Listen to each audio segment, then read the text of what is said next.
Maraming salamat po sa pagtangkilik ng ating video. Hinihikayat ko po kayong mag-like and subscribe para ma-update kayo sa susunod na nakabanata. Tara at umpisahan na natin. Excited na sumigaw ang isa sa mga bodyguard ng King Valley.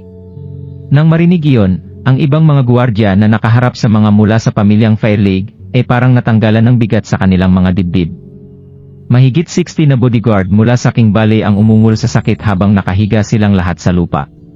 Nang makita nilang papalapit na si Rupert, sinubukan nilang suportahan ang bawat isa para tumayo at pumunta sa likuran ni Rupert. Si Rupert ay nakasimangot habang nakasara ng mahigpit ang kanyang mga kamao at sumisigaw ng Herschel. Bradley. Si Herschel ang master ng Fairleigh Valley at si Bradley ang nakababatang kapatid ni Herschel. Ang kasalukuyang King Valley ay eksperto pagdating sa filmmaking at ang mga Fairleigh ay kilala sa kanilang pagiging eksperto sa martial arts. Ngunit may isang pagkakataon na ang mga mula sa Fairleigh Valley ay naging eksperto rin sa filmmaking. Kung tutuusin, ang nagtatag ng Fairleigh Valley ay isang subordinate mula sa King Valley na nakatakas. Dahil doon, malinaw na ang dalawang pamilya ay may mahabang kasaysayan na puno ng mga hinaing. Sa kabila ng katotohanan na si Bradley ang nakababatang kapatid, siya ay tunay na napakalakas. Kung pipiliin ni Rupert kung kanino siya mas nag-aalala, ang sagot ay palaging si Bradley. Kung totoo ang mga tsismis, ang lakas ni Bradley ay malapit na sa advanced stage ng Spirit Earth Realm. Sa katunayan, iyon ang dahilan kung bakit sinimulan ni Rupert na magtipon ng maraming mga masters. Kahit meron siyang naihandang puwersa, maliwanag na wala ni isa sa kanila ang maihahalin tulad kay Bradley. Kung tutuusin, sinamantala ni Bradley ang pagkakataong gamitin ang kanyang kapangyarihan ngayon base sa humigit 60 na mga guards na nasugatan na nakayuko sa likod ni Rupert. Masyado niyang minaliit kung gaano kalakas si Bradley. Si Gerald ay sumunod sa mga tao papunta sa labas, at nakita niya ngayon ang lalaking nakasuot ng itim na damit at sapatos na nakatayo sa harap ng iba pang miyembro ng pamilyang Fairleigh. Ang lalaking iyon ay mukhang nasa 40s, may isang malaking peklat sa mukha ng lalaking iyon at ito ay nagbigay ng malupit na aura sa kanyang itsura. Anong problema, Master of King Valley? Mukhang nag-imbita ka ng maraming mga master upang harapin ang pamilyang Fairleigh. Tama ba ang hula ko? Tanong ni Bradley habang naglalakad siya palapit at nakatingin ng diretso sa mga mata ni Rupert.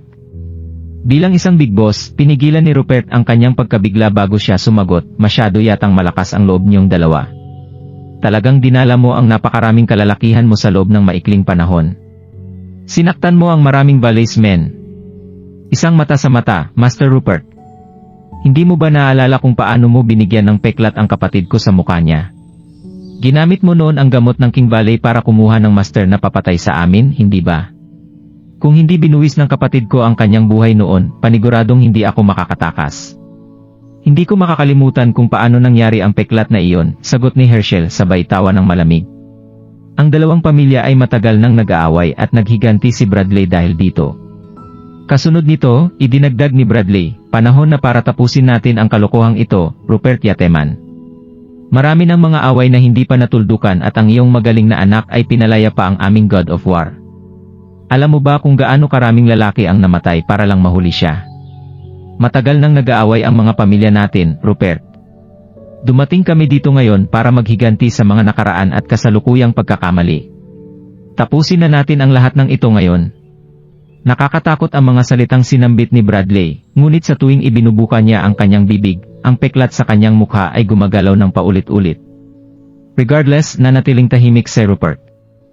Totoo na nagpadala siya dati ng isang taong pumatay sa magkapatid. Ang mga mula sa King Valley ay gumawa ng mas maraming problema sa pamilyang Fairleigh, kamakailan lamang. Ngayong sinisisi pa ng pamilyang Fairleigh ang kanyang anak na babae sa pagpapalaya sa kanilang savage, kaya napansin ni Rupert na naghihintay lang sila para makahanap ng dahilan na gawin ang lahat ng ito. Hindi nila inasahan na gagawin talaga nila ito.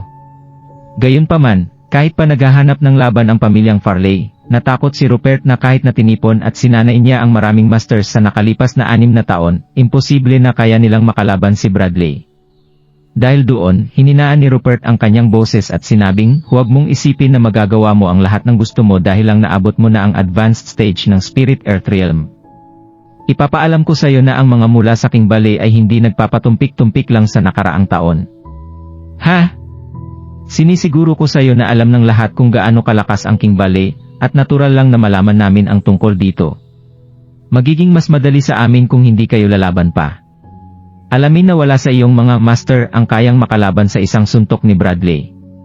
Kaya itigil ang pag-aaksaya ng aming oras at sumuko kayo sa amin. Siyempre, kung gusto mo pang lumaban, hindi ito makakatulong para sa'yo. Seamus, tumigil ka. Hindi na kailangang lumaban pa ng second uncle mo. Kung ayaw mong sumunod, patayin mo na lang ang lahat na tinatawag mong master, sabi ni Herschel nang lumingon siya kay Seamus. Nang marinig iyon, ang mga matatandang nakipag-away si Gerald ay agad na pinakita ang kanilang napakapangit na mga ekspresyon. Ang mga mula sa King Valley ay naging sikat sa loob ng mahabang panahon. Talagang masyado silang binibigyang pansin sa pagkakataon na ito. Kung hindi pa iyon sapat na nakakahiya, inatasan lang ng pamilyang Fairleigh ang kanilang junior para harapin sila. Sa kanilang lahat, si Rupert ang pinakanahihiya. Huminga siya ng malalim bago siya tumango at sumigaw, Master Croft, Master Jones, at Master K. Oras na para kumilos tayo. Sabay-sabay na tumango ang tatlong master nang marinig nila iyon bago sila tumingin sa isang lalaki na nakatayo sa tabi nila. Ikaw nang bahala sa iyong master ng Fairleigh family, Peter, sabi ng isa sa tatlong master sa isang lalaki na may fitter na kasuotan bago siya tumango at naglakad patungo kay Seamus. Gumawa ng gesture si Peter na pinapauna ang taong nasa harapan niya, bago nagsalita ang isa pang master. Si Peter ang pinakamatandang disiplina nasa ilalim ko at mahigit 10 taon na siyang nagsasanay kasama ko. Nasa final stage na siya ng Nebula Realm, kaya hindi siya mahihirapan na harapin ang iyong master na ito. Tumango ang tatlong master ng may kumpiyansa, ngunit si Bradley ay napangiti lamang bago siya tumingin kay Peter at sinabing, Ha? Hinayaan ka nilang mauna para sa iyong kamatayan, ha? Ang isang simpleng bata na tulad mo ay talagang naglakas loob na labanan ang pamangkin ko. Huwag mong pigilan ang sarili mo, Seamus. Ikaw ang naghihiling ng iyong kamatayan, sagot ni Peter. Bilang isang binata na nagsasanay sa martial arts araw-araw, hindi niya hahayaan ang sarili na maapektuhan ng mga panunuyan ng taong ito. Mabilis na tumakbo si Peter patungo kay Seamus na naka-cross arms. Masyadong mabilis ang sumunod na nangyari dahil may isang tao na biglang umatras. Nang magkasalubong ang dalawa, ang epekto nito ay nagpayanig sa buong gusali at naramdaman ito ng lahat. Kay Peter, sabay-sabay na sumigaw ang tatlo sa mga master at nanlaki ang mga mata nila matapos masaksihan ang lahat ng nangyari. Nakadikit ang katawan ni Peter sa gilid ng gusali pagkatapos siyang suntukin paatras. Masasabi ng mga nakatingin sa buong pangyayari na ang suntok ay dumiretso sa katawan ni Peter dahil kitang-kita ang marka sa dibdib niya. Humph! Masyado pang mabait ang pamangkin ko. Huwag kayong mag-alala, hindi papatay ang disiplinyo. Ikaw naman ang tumira, sabi ni Bradley habang nakangiti, baka sa kanyang mga mata ang pagnanasang pumatay. Nang makita iyon, ang tatlong master ay nakaramdam ng panginginig sa kanilang mga katawan. Nawala ang kaninang kumpiyansa ng tatlong master kanina matapos nilang makitang bumagsak ang kanilang pinakamalakas na disiple. Paano siya naging napakalakas? Ano man ang susunod na mangyayari, alam ng tatlo na kailangan nilang sumugod. Habang patuloy na nakatingin ang lahat, ang tatlong master ay dahan-dahang lumapit kay Seamus bago sumigaw ang isa sa kanila, itigil mo na ang kabaliwan na ito, madaldal na bata. Humph! Bakit ako matatakot sa inyong mga matatanda? Lumapit kayo sa akin, dalian nyo, sagot ni Seamus. Huwag kang masyadong maingay, sagot ng isa sa tatlong master. Alam ng tatlo na walang makakatalo sa kanila lalo na't magkakasama sila, ngunit hindi talagang naiirita sila sa pangangasar ni Seamus. Tinipon ng tatlo ang kanilang inner strength sa oras na iyon. Makalipas ang isang segundo, nakipagpalitan ng 8 suntok ang dalawang panig hanggang sa tumigil sila. Para sa mga ordinaryong mga mata, ang makikita lamang nila ay mga madidilim na aninong tumatalon sa ere at winawasak nila ang kahit anong bagay saan man sila makarating. Ang bawat suntok ay nagdulot ng sipol sa hangin na nakapalibot sa kanilang mga kamao. Habang patuloy na nag-aaway ang 4 na tao, makikita ang malamig na pawis na bumabalot kay Rupert sa sandaling ito, grabe. Nakakatakot. Kahit ang third generation ng pamilyang Fairleigh ay magiging ganito nakalakas. Matapos ang lahat ng oras na ito, sa wakas ay napagtanto ni Rupert na siya ay naging isang magandang halimbawa ng isang palakas sa balon. Pagkatapos niyang sakupin ang Sunhill Rise sa loob ng mahigit 10 taon, inakala niya noon na siya ang second best sa mundo, tinalo ng langit mismo. Bakit hindi niya naisip ang katotohanan na marami pang iba sa labas ng mundo ang kayang pumatay sa kanya sa isang sandali lamang? Kapag natapos na ang laban na ito, anuman ang mangyari, kailangan kong mag-recruit ng bodyguard na kasing lakas ni Bradley. Kung hindi, walang makakaalam na baka dumating ang panahon na bigla na lang akong papatayin, naisip ni Rupert habang patuloy siyang nagdarasal na manalo ang tatlong master. Kung matatalo ang tatlo, hindi rin makakatulong ang mga masters ng King Valley. Sa sandaling iyon, maririnig ang huling tunog ng pagsabog habang ang mga silhouette ng apat na tao ay tumalon pabalik sa magkakaibang bahagi ng field. Ang isa sa kanila ay nakatayo sa lugar kung saan sila nagmula at ang tatlo pa ay umatras ng ilang hakbang mula sa kung saan sila mula. Nakabukas ang mga mata ng lahat habang kinikilabutan ang bawat isa sa kanilang mga katawan. Hirap na hirap ang tatlong masters nang umatras sila.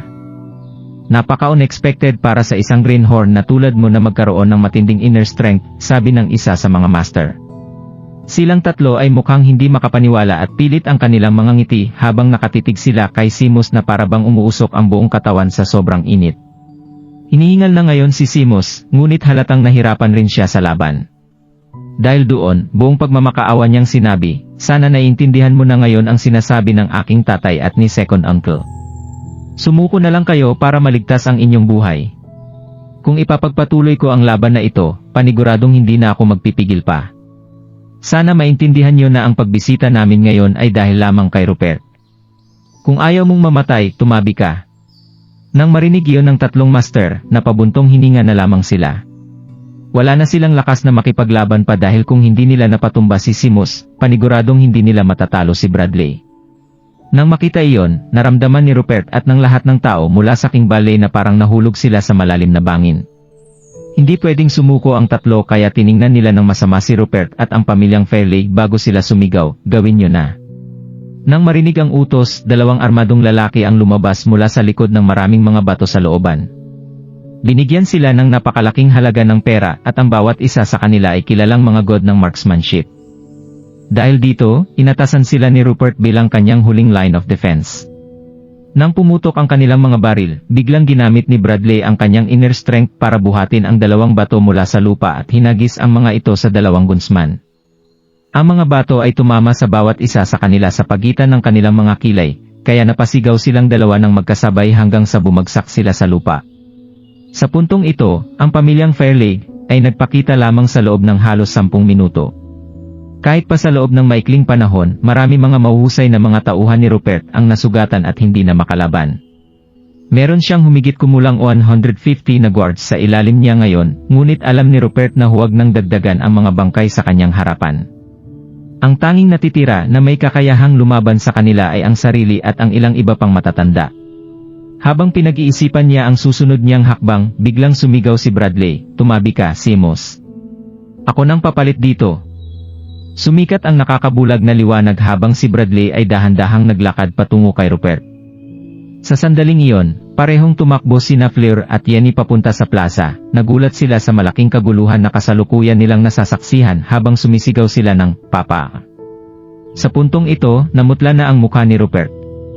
Kasalukuyang nanginginig ang kanyang mga binti habang dahan-dahan niyang nilingon ang kanyang dalawang magagandang anak na babae.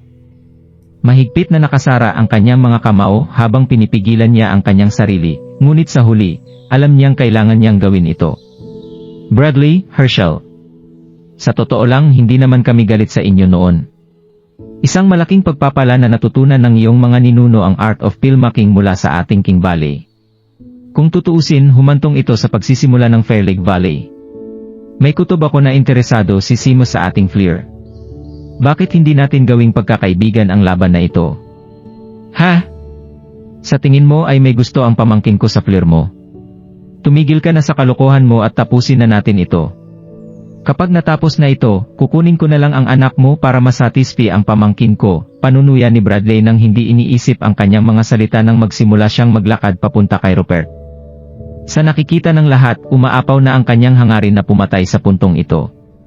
Sa sandaling iyon, sumugod si Miles para tumayo sa harapan ni Rupert habang sumisigaw ng, Master. Gayunpaman, hinampas ni Bradley ang balikat ni Miles hanggang sa nahulog ito sa lupa at hindi na ito makagalaw. Tinapik-tapik niya ang mukha ni Rupert gamit ang likod ng kanyang kamay habang nakatayo si Bradley harapan ng lalaki, bago niya sabihin, kapag wala ka na Rupert, matatanggap ng Fairley Valley ang nararapat mula sa amin. Dahil dito, sa tingin mo ba pag nanasaan namin ang walang kwenta mong bargain? Brother Bradley, inaamin ko ang aking mga kasalanan. Bulag ako noon, kaya patawarin mo ako. Bago mo pa man gawin ang kahit ano, sana tandaan mo na nakuha ng iyong mga ninuno ang kanilang kapalaran dahil sa King Valley. Hindi mo pwedeng tanggalin na lang ang roots ng iyong mga ninuno, pakiusap ni Rupert. Wala nang ibang tumutulong sa kanya, kaya alam nang nanginginig na si Rupert na siya ay walang pinagkaiba sa isang ordinaryong tao. Makalipas ang ilang segundo, sinalubong ng mahigpit na sampal ang kanang pisngi ni Rupert. Hindi ba pwedeng burahin na lang ang mga pinagmulan ng ating mga ninuno? Nagsasalita ka na parang karapat-dapat kang ituring na may respeto. Sasabihin ko sa iyo ngayon na ang pagpatay sa iyo ay kasing dali ng pagpiga sa isang kuto. Kapag sinakop ng Fair Lake Valley ang industriya ng King Valley, sigurado akong walang masasabi dito ang iba pang valleys, tama ba ako? Oo. Tulad ito ng sinabi mo. Dahil diyan, sana huwag mo akong patayin, Brother Bradley, pakiusap ni Rupert na hindi na nakayanan ang pressure ng kamatayan. Takot na takot siya sa puntong ito, kaya agad siyang lumuhod sa harap ng kanyang mga anak na babae, at ng iba pa na may malakas bago niya niyakap ang mga binti ni Bradley at hinampas ang kanyang noo sa kanila. Kahit pa isa siyang big shot, tao lamang siya at natatakot pa rin siya sa kamatayan. Matagal siyang nagtiyaga simula nang makatikim siya ng kapangyarihan at yaman noon. Sa madaling salita, mas natatakot siyang mawala ang kanyang mga materyal na ari-arian kaysa sa kamatayan hanggang sa puntong ito. Pinagmasdan ni Bradley ngayon ang dati niyang kaaway na lumuhod at nagmamakaawa na parang aso, kaya natuwa siya dahil sa kanyang tagumpay at unti-unting nawala ang puot sa kanyang puso. Ang tatlong masters ay nakahawak na lamang sa kanilang mga dibdib, hindi makasugod o makaatras sa laban na ito. Bumuntong hininga silang tatlo at sabay-sabay silang nag-isip, isang pagkakamali ang araw na ito. Nawala na sa atin ang lahat. Sumakit ang puso ng lahat nang makita nila ang kaawa-awang itsura ng boss ng Sunhill Rice. Kahit pa ilang beses siyang magmakaawa at lumuhod, ang taong ito ay ang kanilang master pa rin. Master, huwag mong gawin ito. Magiging isang katatawanan ka lang sa buong balay pati na rin sa ating mga international customers na negosyante, sabi ni Miles habang namumula ang kanyang mga mata. Ay, ipaglalaban ko kayong lahat, galit na sumigaw si Fleur. Ibinunyag ang isang nakatagong dagger at sinugod niya si Bradley habang nakatutok ito sa kanyang dibdib.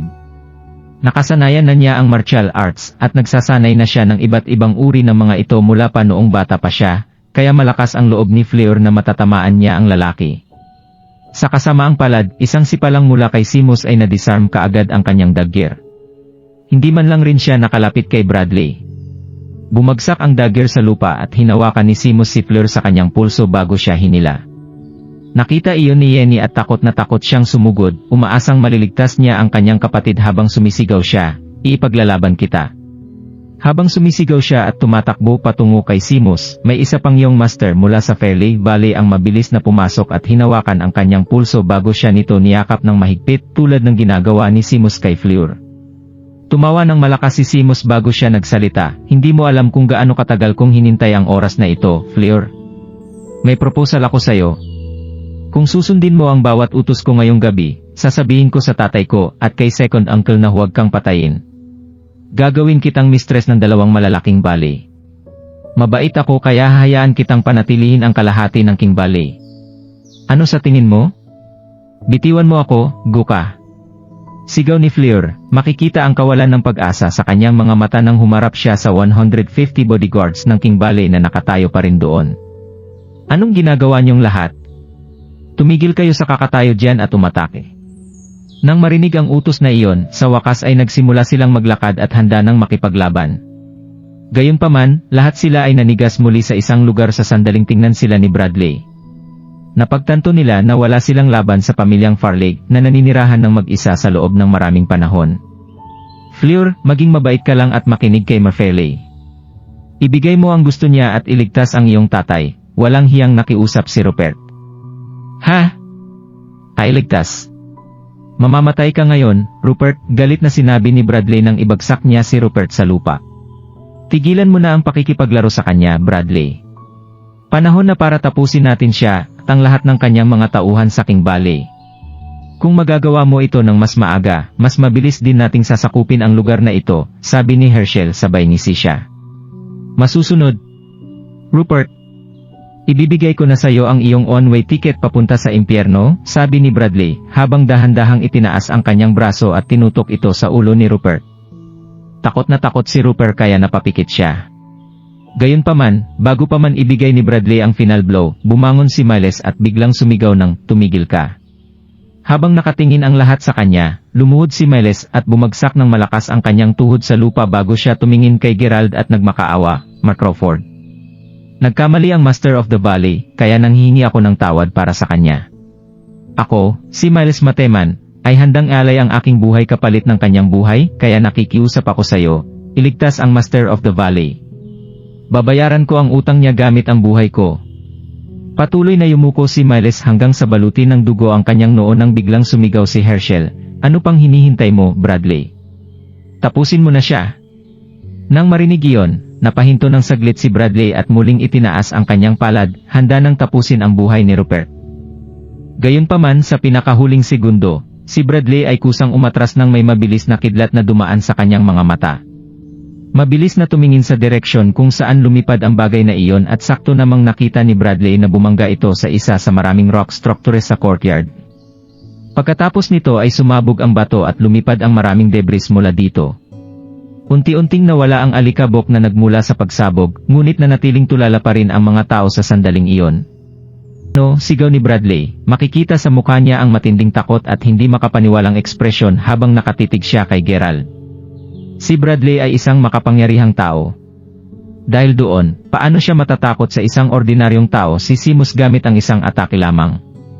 Hindi niya nakita ang biglaang pag-atake ni Gerald, ilang segundo lang ang nakalipas, dahil hindi siya naniniwala makapangyarihan ang lalaking ito. Hindi ba parang hindi ito makatotohanan? Gulat at takot si Bradley habang sinusubukan niyang maintindihan ang sitwasyon, ngunit si Herschel ay patuloy na nakakunot lang ang noo habang nakatingin siya sa kanyang nakababatang kapatid. Si Rupert, Fleur, at ang iba pa mula sa King Valley, ay nararamdaman na sa wakas ay nabigyan sila ng pag-asa pagkatapos silang pahirapan kanina. Nabigla sila sa godly strength na tinataglay ng lalaking ito. Wala ni isa sa kanila ang nakakaalam kung gaano siya kalakas noon, kaya maswerte sila na hindi nila masyadong sinaktan si Gerald. Regardless, agad na tumayo si Rupert nang makita niyang pinagtatanggol siya ngayon ni Gerald na malamang ay mas malakas pa kay Bradley. Si Fleur ay nakatakas habang tulala pa rin ang lahat kanina at matagumpay niyang napalaya rin ang kanyang kapatid. Tumatakbo siya pabalik sa kinaroroonan ng karamihan sa mga bodyguard ng King Valley at huminga si Yenny bago niya sinabing, "Kapatid. Siya iyon. Hindi ko siya napansin kanina, pero hindi pa pala siya patay." "Hush! Huwag ka munang magsalita ng kahit ano," sagot ni Fleur dahil nagulat din siya kay Yenny. Bigla namang kumunot ang noo ni Bradley nang maging malumanay ang paligid. "Sino ka?" Napansin na niya kanina si Gerald bago pa man nagsimula ang labanan ni Peter kay Seamus, ngunit walang pakialam si Bradley sa kanya, lalo na't mukhang bata pa siya. Sa halip, ang kanyang atensyon ay nakatuon sa tatlong masters, kay Rupert, at ang dalawang gunmen mula kanina. Alam na niya ngayon na ang batang ito ay may tinataglay na pambihirang kalakasan. Dahil doon, meron siyang matinding laban na kailangan niyang kaharapin ngayon. Si Bradley ay isang taong marami nang nakaharap na laban sa buong buhay niya at bukod sa paggamit ng malupit na puwersa, ang dahilan kung bakit siya nabubuhay pa ay dahil palagi siyang nag-iingat. Kahit na mukhang ordinaryong tao ang kaharap niya, alam niyang hindi niya dapat maliitin ang kanyang kalaban. Sapat ang kanyang karanasan upang malaman na ang lahat ng mga tao ay pwedeng magkamali kung mali ang kanilang judgment. Nang makitang hindi sumasagot si Gerald, lumakas ang loob ni Rupert bago niya sinabing, "Well, hindi ko inaasahan na ang aming benefactor mula noon ay meron palang napakahusay na apprentice. Medyo naging masama ako kanina sayo. Kung tama ang pagkakaalala ko, sinabi ni Miles na gusto mong mangolekta ng 3 cherish herbs, tama? Kung tutulungan mo kaming harapin ang pamilyang Fairley, hindi lang ang 3 iyon ang makukuha mo, bibigyan kita ng 10 nito. Nang ina, ibibigay ko ang $75,000 sayo. Ano sa tingin mo?" Nang marinig iyon, lumingon lang sa kanya si Gerald bago siyang umiti at sinabi, "Sana maintindihan mo na niligtas lang kita kanina dahil nakiusap si Miles sa akin. Talaga bang ginagamit mo ang mga terms na iyon para patigilin mo ako pagkatapos ko dito? Lalo na't nasa kritikal na posisyon ngayon na may posibilidad na mamatay ang buong angkan nyo." Hindi exaggeration ang sinabi ni Gerald. Kung hindi lang niya naramdaman ang matinding katapatan ni Miles, hindi rin isipin ni Gerald na iligtas ang buhay ni Rupert. Kung tutuusin, makukuha pa rin ni Gerald ang halaman kapag patay na si Rupert. Nang marinig ang sagot ni Gerald, naramdaman ni Rupert na kumirot ang kanyang puso. Mukhang probinsyano si Gerald na hindi pa alam ang mundo. Inakala ni Rupert na magugulat si Gerald sa kanyang biglaang alok. Sa huli, nagulat si Rupert dahil mukhang walang pakialam si Gerald sa offer. Sa tingin mo ba kulang pa ang offer ko sa'yo, bata? Ano bang gusto mo? Sabihin mo lang at ibibigay ko ito sa iyo, hanggat handa kang tumulong na alisin ang aking mga kaaway para sa akin, sabi ni Rupert. Simple lang naman ang gusto ko. Gusto kong makuha ang 1/5 ng King Valley, natatawang sumagot si Gerald. Ah? Excuse me, sagot ni Rupert nang biglang nanlaki ang mga mata sa sobrang gulat. Kahit si Fleur ay hindi inasahan na magiging gahaman si Gerald. Oh? Well, sabi ko gusto kong pagmamay-ari ko ang 1/4 na bahagi ng King Valley, sabi ni Gerald sabay ngisi. Huminga ng malalim si Rupert nang mapagtanto niya na masyado niyang minaliit ang binata na ito. Ang lakas ng loob ng probinsyanong ito na kunin ang 1/5 ng King Valley. Kung hindi pa iyon sapat, gusto niya rin makuha ang 1/4 pa nito. Sigurado akong narinig kong sinabi mo na 1/5 ang gusto mo. Hindi ako magsisinungaling na masyadong mahirap para sa akin na ibigay lang sa'yo ang 1/5 ng Valley. Bakit hindi na lang ganito? Kung tutulungan mo akong kalabanin sila, ibibigay ko sa'yo ang 1/10 ng lugar na ito. Paniguradong sapat na iyon para mabuhay ka ng madali at walang pakialam mula sa pera sa lugar na ito. Si Rupert ay nakasimangot habang sinasabi niya iyon. Siyempre, mag-aatubili siyang makuha ng iba ang kanyang ari-arian at dahil buhay pa siya, paniguradong susubukan niyang magnegosyo pa. Nakatingin si Gerald kay Rupert at sumagot, 1/3. Nang marinig iyon, nagpalitan ng tingin ang mga matatanda sa isa't isa. Makikita ngayon na hirap si Rupert sa sitwasyon na ito, kaya wala na talagang dahilan para ipagpatuloy niya ang pakikipagnegosyo kay Gerald. Sa kasalukuyang sitwasyon, alam ng mga matatanda na may malaking posibilidad na mawawala kay Rupert ang buong valley at mapupunta ito kay Gerald sa oras na matapos ang lahat ng ito. Huminga ng malalim si Rupert, ayaw niyang ibigay ang kanyang ari-arian kaya sinabi niya, huwag mo sana kaming samantalahin ngayong nanghihina kami, bata. Osage. Ibibigay ko sa iyo ang 1/5 ng valley tulad ng hiniling mo noon. Sang-ayon ka ba doon? Kalahati ng King Valley. Hindi na pwedeng bumaba pa gusto mo pa akong tulungan ka, nakangiting sumagot si Gerald. Agad na napaluhod si Rupert sa lupa nang marinig iyon. Nasa gitna siya ng dalawang problema ngayon dahil hindi tama para sa kanya na tanggapin ang offer ni Gerald ng ganoon lang. Sa totoo lang, iniisip niya kung talagang magiging kapaki-pakinabang ba si Gerald sa oras na ito. Kung tutuusin, kahit ang 3 masters at 2 gunmen na kinuha niya ay hindi nagawang makalaban sa mga taong iyon. Sa huli, alam niya na si Gerald ang kanyang huling pag-asa at hindi niya pwedeng hayaan na umalis na lamang siya ngayong nasa bingit na siya ng kamatayan. Naisip niya iyon kaysa sa patuloy na linlangin si Gerald, dahil paniguradong makukuha ni Gerald ang buong valley kung ipapagpatuloy niya ito. Kung alam lang niya na ganito ang mangyayari, sana ay sinubukan niyang bumuo ng magandang relasyon kay Gerald kanina. Noong una ay hinihingi lang ni Gerald ang 3 cherished herbs. Mayroong hindi bababa sa 1 milyon ng mga ito na nakaimbak sa loob ng King Valley pagkatapos kolektahin ang mga ito sa loob ng daan-daang taon. Bakit hindi na lang niya ibinigay ang 3 sa kanya, natapos na lang sana agad ang kanilang pag-uusap. Galit na galit si Rupert sa kanyang sarili at nararamdaman niyang mawawalan na siya ng pasensya. Gayunpaman, pinipigilan niya ang kanyang sarili, magalit man siya o hindi, wala pa rin siyang ibang paraan para makatakas dito. Dahil dito, galit na galit ang Master of the Valley at ilang beses niyang sinipa ang lupa bago niya sinabing, Sage. Ibibigay ko sa iyo ang kalahati ng King Valley. Ngayon pakiusap, please tulungan mo akong patumbahin ang kaaway. Hindi ba mas mabuti kung hindi mo ginamit ang mga maliliit na tricks mo noong una pa lang, nakangiting sumagot si Gerald bago siya lumingon kay Bradley at sa iba pa. Mula sa kanyang obserbasyon, ang lakas ni Bradley ay malapit na sa middle stage ng Spirit Earth Realm, ito ang parehong stage na kasalukuyang kinalalagyan ni Gerald. Dahil dito ay masasabi na nasa parehong level ng lakas sila ni Gerald, ngunit si Gerald ay mas superior pagdating sa dami ng pagsasanay na naranasan nilang dalawa. Huwag kang masyadong komportable. Based sa obserbasyon ko, pareho kami pagdating sa inner strength. At saka, kasama ko dito ang aking kapatid at pamangkin, sabi ni Bradley. Maingat na tao si Bradley, ngunit lampas na sa kanyang limitasyon ang kanyang pasensya.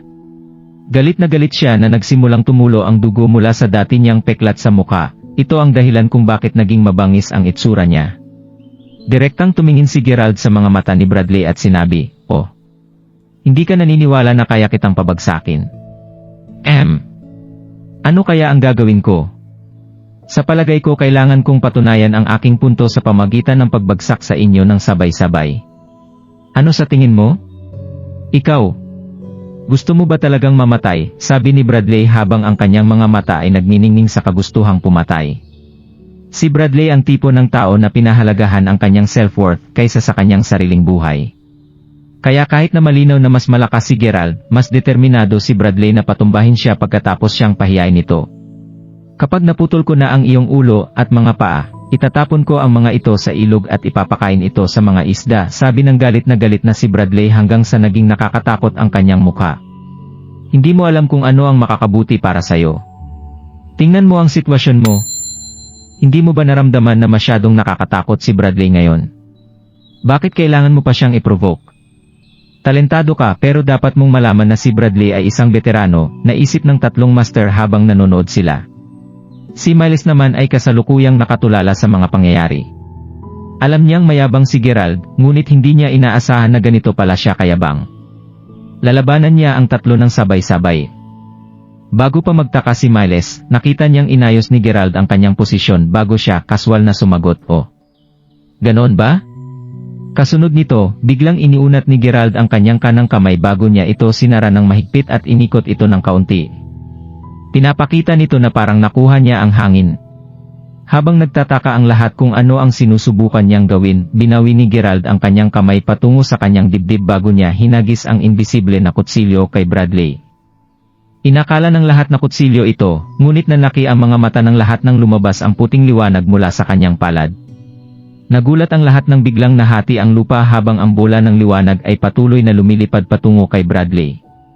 Nasa daanan ng liwanag ang isang malaking bato. Iniisip ng lahat kung ano ang mangyayari sa ilaw kapag bumangga ito sa bato. Ang kanilang tanong ay mabilis na nasagot ng pasimpleng tumama ito sa malaking bato. Pero teka, hindi lang ito tumama sa malaking bato. Makalipas ang ilang segundo, nahati ang malaking bato sa dalawang malinis na bahagi at masyadong makinis ang bahagi na parang naging salamin ang mga ito. Napunit ang mukhang mamahaling mga til habang dumadaan ang liwanag, sa wakas ay huminto ito ng ilang pulgada na lang ang layo nito sa mukha ni Bradley. Gulat na nakatayo si Bradley sa kanyang kinatatayuan habang ang iba ay masyadong tulala, kaya nanatili silang tahimik. Lahat ngayon ay nakatingin sa malalim na crack na ginawa ni Gerald. Kaya ang kabuuan ng King Valley ay nabalot sa sandaling katahimikan. Tatnang ina. Siya ba?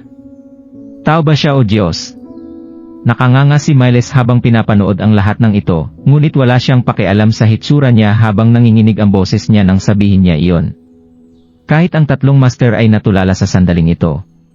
Totong makapangyarihan si Bradley, siya ay mabilis at mas mahusay kumpara sa mga regular na tao, ngunit ang kanyang kakayahan ay predictable pa rin. Ngunit si Gerald ay naiiba sa kanya.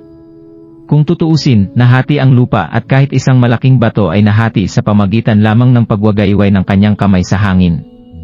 Walang nag-akala na mangyayari iyon. Sumunod dito ang isang mahabang katahimikan. Isa sa tatlong master ay nakatingin sa mga bakas na naiwan sa lupa at bigla siyang bumulong, hindi iyon celestial technique. Iyon ay isang kakaibang martial art. Ito ay ang airbending skill. Nasakop na ng batang iyon ang Nebula Realm at nasa kanya ang power of the 100 Divine Fists, kaya madali niyang mapapatay ang isang taong nakatayo 10 metro ang layo. Akala ko legend lamang ang lahat ng ito. Nakita ko ito sa sarili kong mga mata, kaya pwede na akong mamatay ng walang pagsisisi. Bago pa man makapagsalita ang sinuman, maririnig na ang mga yapak na mga paa na naging dahilan para tumalikod ang lahat. Nakita ng lahat na umatras si Bradley. Umalis. Bilisan mo, sigaw ni Bradley. Ano? Sino sinusubukan niyang tumakas? Totoong sinusubukan niyang tumakas. Pagkatapos niyang makita kung paano inilunsad ni Gerald ang isang napakalakas na atake, sa pamagitan lamang ng pagkalikot ng kanyang mga daliri, mabilis na napagtanto ni Bradley na siya ang gumawa ng sarili niyang libingan. Sa kanyang pagkabigla, hindi lamang superb ang training ni Gerald, ngunit mayroon din siyang matinding martial arts skill. Dahil doon, alam ni Bradley na hindi na siya karapat-dapat na maging kalaban ni Gerald. Isang pambihirang nilalang. Alam ni Bradley na kahit maging 10 pa siya ngayon, lahat ng kopya niya ay hindi man kayang talunin si Gerald. Nakapasok siya sa realm na iyon sa kanyang edad. Hindi talaga kapanipaniwala. Maging ang aking magaling na master noon ay hindi nakapasok sa kaharian na iyon hanggang sa maging 50 years old siya at siya ay isang nangungunang master pati na rin isang bayani. Paano ito nakuha ng isang martial artist na may ordinaryong background? Bumuntong hininga si Bradley habang patuloy na tumatakbo palayo, umaasang makakatakas siya ng buhay. Nagsisimula ng mag-alala ang ibang mula sa pamilyang Farley, kaya tumalikod agad sila at sinimulang tumakbo. Tumingin lamang si Gerald sa mga tumatakas na lalaki bago siyang umisi, gusto niyong tumakas. Pasensya na pero huli na para gawin niyo pa ito. Kasunod nito, huminga ng malalim si Gerald bago niya inactivate ang kanyang thunder eruption. Namumula ang kanyang mga palad bago niya pinitik ang kanyang mga daliri at nagpadala ng 3 puting silk-like strands na parang mga bala patungo sa likuran ni Bradley, Herschel, at Simos. Lumipad ito ng 10 metro at tumama sa kanilang mga likod. Si Simos ang unang sumigaw nang bigla siyang sumuka ng dugo mula sa kanyang bibig bago siya bumagsak sa lupa. Nakita mismo ni Bradley na nangingitim ang kanyang mga mata nang maramdaman niya ang malakas na puwersa na parang hinampas ng martilyo ang kanyang likuran. Sa sobrang lakas ng puwersa, napunta si Bradley ng direkta sa isang pader. Nakita ng 3 master ang lahat ng iyon at ang 3 master ay nanginginig sa sobrang takot habang ang isa sa kanila ay nagsalita, makapangyarihan ang kanyang inner at outer strength. Kaya niyang pumatay sa isang pitik lang ng daliri. Isa siyang buhay na Diyos sa lupa. Mukhang 25 years old pa lamang si Gerald, ngunit alam ng mga master na siya ay isang tunay na Apex Great Master, parehong misteryoso at mahusay sa larangan ng martial arts. Natuwa ang mga master na kanina pa nila pinipigilan ang kanilang mga dila. Kung tutuusin, siguradong sasampalin sila ni Gerald kung sinabi nila ang nasa isip nila, paano kaya magkakaroon ng mahusay na master ng hindi man lang 30 years old? Bihira na ang mga ganitong tao sa mundo at may hahambing lang sila sa mga masterpiece. Hindi basta-basta may pagmamalaki ng isang tao ang pagiging isang mahusay na master. Natalo na niya ngayon ang 3 master ng pamilyang Farley, kaya ang mga miyembro ng kanilang pamilya ay hindi nangahas na gumalaw ng kahit kaunti. Nang magbago ang sitwasyon, tuluyan nang nakabawi si Rupert mula sa kanyang unang pagkabigla at tumakbo siya papunta kay Bradley bago siya sinipa sa kanyang tiyan. Pagkatapos nito ay tumawa siya bago niya sinabing, akala mo siguro hindi mangyayari ito, tama? Tandaan mo na kung kaya kitang ipahiya at paalisin tulad ng pagiging outcast mo noon, madali lang kitang mapapatay ngayon. Hahaha. Pagkatapos niyang magsalita, bigla siyang nakarinig ng mahinang boses sa kanyang likuran na nagsasabing, sigurado ako na hindi papatay si Bradley. Wala lang siyang malay sa ngayon. Dapat manalangin ka na hindi siya magising. Nang marinig iyon, tumigil si Rupert sa kakatawa bago siya lumingon kay Gerald at pinakita niya ang kanyang kaaya-ayang ngiti. Mark Crawford, hindi, Master Crawford. Ano ang ibig mong sabihin diyan? Hindi mo ba pinatay ang mamamatay tao na ito? Inikot ni Gerald ang kanyang mga mata bago siya sumagot, kahit anong mangyari, siya ay isang great master pa rin at ang kanyang inner strength ay katumbas ng akin. Ako lang ang nangunguna dahil ang aking martial arts skills ay medyo mas mahusay kaysa sa kanya. Dahil doon, bakit ko siya papatayin? Walang lang siyang malay. Pagkatapos niyang magsalita, lumapit si Gerald kay Bradley bago niya tinapik ang katawan niya ng ilang beses. Okay, pinutol ko na lahat ng vital energy niya. Kahit pa meron siyang natitirang inner strength, hindi niya ito magagamit ng pansamantala. Iiwan ko na siya sayo, sabi ni Gerald. Salamat, Master Crawford. Humahanga ako sa pambihirang lakas, kadakilaan, at teknikes mo, pambubula ni Rupert nang bigla siyang tumabi kay Gerald. Matatawa ang kahit sinong nanonood na makita ang lalaking nasa 50s na lumuhod sa mas batang lalaki. Paniguradong hindi nakatulong ang matinding pagbabago sa ugali niya bago at pagkatapos niyang malaman ang lakas ni Gerald. Nang marinig iyon, napailing na lamang si Gerald na may pilit na ngiti sa kanyang labi.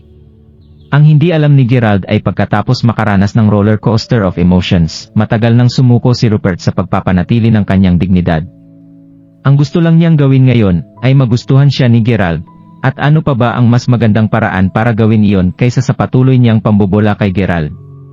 Ang paraan kung paano mag-isip si Rupert ay kung mayroon siyang isang magaling na master na sumusuporta sa kanya, paniguradong hindi niya kailangang mag-alala tungkol sa anumang iba pang mga champion, legends, o kahit na mga master sa hinaharap. Kahit pa malakas ang magiging mga kalaban ko, hinding-hindi sila magiging katumbas ng kapangyarihan ni Master Crawford, ang lalaking kayang pumatay gamit ang langit, naisip ni Rupert sa kanyang sarili. Sa sandaling iyon, ang tatlong master ay lumapit kay Gerald at hindi niya pinansin ang mga sugat sa kanilang katawan. Bago siya nagtanong, Master Crawford, hindi ba talaga niya magagamit ang kanyang lakas pagkatapos mong putulin ang kanyang vital energy point? Ang inner strength ng isang mandirigma ay nagmula sa kanilang elixir of life field. Dahil doon, kung talagang naputol ni Gerald ang kanyang mga pangunahing acupuncture point, hindi na talaga ma-access ni Bradley ang kanyang inner strength. Gumamit lang ako ng isang unique method para ma-interrupt ang mga meridian ng kanyang katawan sa ilang mga punto. Dahil doon, ang kanyang inner strength ay patuloy na nakakalat sa lahat ng dako. Kung hindi niya matitipon ang kanyang inner strength, malamang wala na siyang kapangyarihan, kaswal na pinaliwanag ni Gerald. Napatulala na naman ang tatlong master. Masyadong nakakahanga. Ang lalaki na ito ay tunay na isang Diyos sa lupa. Maging sina Fleur at Yenny ay namumula sa oras na ito. Kaya pala hindi siya natatakot noong nahuli nila ang lalaking ito. Kahit na noong siya ay pinadala sa isang mapanganib na lugar, naisip nilang dalawa na medyo kakaiba na hindi siya natatakot. Alam na nila ngayon kung gaano siya kalakas, kaya tama lang na hindi siya natatakot. Naresolba ko na ang problema nyo, kaya oras na para tuparin mo ang pangako mo sa akin, Master of the Valley, sabi ni Gerald habang pumapalakpak. Pangako, sagot ni Rupert habang nakapatong ang ulo niya sa kamay na parang bumalik ang kanyang malay tao. Patay na ngayon ang kanyang mga kalaban, kaya naramdaman ni Rupert na ayaw niyang ibigay ang kalahati ng kanyang ari-arian. Plano mo bang bawiin ang sinabi mo? Tanong ni Gerald na nakakunot ang noo habang nakatitig siya kay Rupert. Tumingin siya kay Gerald at naramdaman ni Rupert na parang nakuryente siya. Nanginginig si Rupert habang galit na galit siya, hindi. Siyempre hindi. Huwag kang mag-alala, Master Crawford, talagang tutuparin ko ang aking pangako. Alam niyang mas mabangis pa si Gerald kay Bradley, kaya natakot si Rupert na baka mawala ang buhay niya kapag hindi niya tinupad ang kanyang salita. Gayunpaman, hindi iyon naging hadlang sa kanya para makipagnegosyo pa. Abala siya sa pag-iisip nang bigla niyang narinig ang sinabi ni Gerald, walang mangyayari sa'yo basta't gagawin mo ang sinabi mo. Speaking of which, kailangan ko nang umalis, pero kailangan ko munang makuha ang herbs at ilang oxyblood pellets. Kailangan ko nang gamitin ang mga ito. Oo po, Master Crawford, sagot ni Rupert habang nanlulumo ang tono ng kanyang pananalita. Ano ang dapat kong gawin dito? Hindi ko kayang ibigay lang ang kalahati ng aking mga ari-arian sa batang ito. Hindi siya karapat-dapat sa lahat ng kapangyarihang iyon. Kailangan kong humanap ng paraan para matanggal siya dito, pero mukhang kailangan kong simulan ang pag-delay ng proseso ng pag-transfer ng ari-arian. Hindi ko kailanman ibibigay sa kanya ang kalahati ng King Valley. Habang malalim ang iniisip niya, biglang naramdaman ni Rupert na nanlamig ang kanyang mga kilay. Parang may pumasok sa utak niya. Mabilis siyang lumingon at nakita niyang nilayo ni Gerald ang kamay niya. Hinawakan ni Gerald ang kanyang noo at pagkatapos ay nagtanong si Rupert, Master Crawford. Anong ginagawa mo? Wala naman. Naglagay lang ako ng lason sa utak mo. Kung tutuusin, ibibigay mo nga naman ang kalahati ng ari-arian ng King Valley. Mayroon akong pakiramdam na baka hindi mo ituloy ang sinabi mo hanggang sa makahanap ka ng isang paraan para mapatumba ako.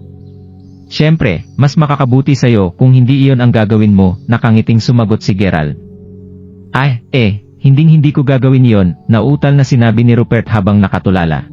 Mark Crawford, ito ang oxyblood pellet at ang mga herb na hinahanap mo. Dumating ang isang katulong at magalang na binigay ang mga kailangan ni Gerald. Tinignan mabuti ni Gerald ang lahat ng mga ito. Sinabi ni Gerald na nilason niya ito, pero hindi lang para takutin siya. Nilason nga ni Gerald si Rupert ng sikretong lason.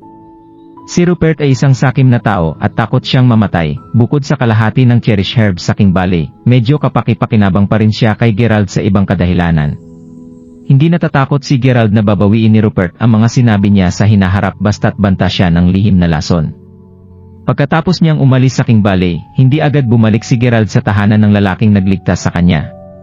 Sa halip, sinunod niya ang kasunduan nila ni Leo at pumunta siya sa kuwebang pinagtataguan nito. Biglang natulala si Gerald nang makita ang eksenang nasa harapan niya pagdating sa kuweba. Gumamit si Leo ng isang tumpok ng mga damo para harangin ang pasukan ng kuweba at umupo lamang siya sa loob ng kuweba na hindi kumikibo, tulad ng isang batang mag-aaral na nagkamali at nag-grounded sa bahay. Master, nakabalik ka na. Sabi ni Leo habang excited siyang tumayo nang makita niya si Gerald.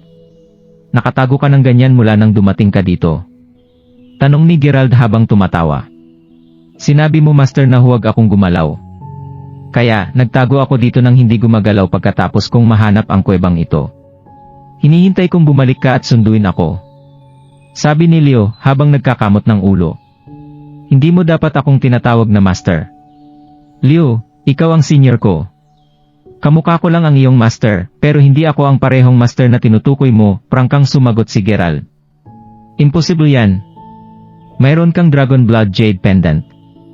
Base sa aura mo, nararamdaman ko na ikaw ang deity. Pagkatapos akong makulong ng mga lalaking iyon sa kuweba, naramdaman ko na lumalakas ang tibok ng puso ko nitong mga nakaraang araw. Ganito pala ang nararamdaman ko dahil nandito ka, Master. Magalang na sinabi ni Leo. Saglit na nag-alinlangan si Gerald nang marinig niya ito. Sinabi ni Queen na siya ang deity na tinutukoy ng lahat. Gayun din, parang alam rin ng Jade Pendant ang existence ng deity.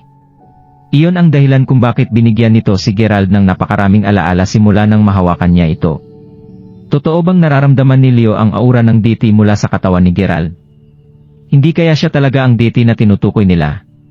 Hindi kaya nasa katawan niya ang deity? Hindi kaya siya ang reincarnation ng deity? Baka isang deity si Gerald sa kanyang nakaraang buhay, at siya ang kasalukuyang buhay na deity. Matagal itong pinag-isipan at pinagdudahan ni Gerald. Ang koneksyon ng lahat ng pangyayaring ito ay nagpapatunay sa katotohanan ito. Sa ibang pagkakataon ko na lang sasabihin ang pagkatao ko. Tumigil ka muna sa kakatawag mo sa akin na master. Awkward ito sa pakiramdam ko. Sabi ni Gerald habang pilit siyang nakangiti. Medyo kinabahan si Leo, Master, kaya galit ka sa akin at ayaw mo akong manatili sa tabi mo. Hindi iyon ang ibig kong sabihin. Hay, kung gusto mo talaga, tawagin mo na lang ako sa pangalan ko. Ang pangalan ko ay Gerald.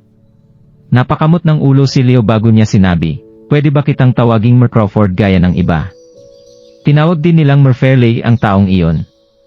Sige. Kaawa-awang tumango si Gerald habang nagtatanong, nga pala, saan ka ba nanggaling, Leo? Hindi ka mukhang tiga dito. Naghanap sila ng isang pwesto sa kuweba bago siya tinanong ni Gerald dahil nagtataka talaga siya. Bilib talaga si Leo kay Gerald. Masasabi niya na talagang humahanga siya ngayon sa isang deity. Iyon ang dahilan kung bakit nagkaroon sila ng ganitong relasyon ngayon.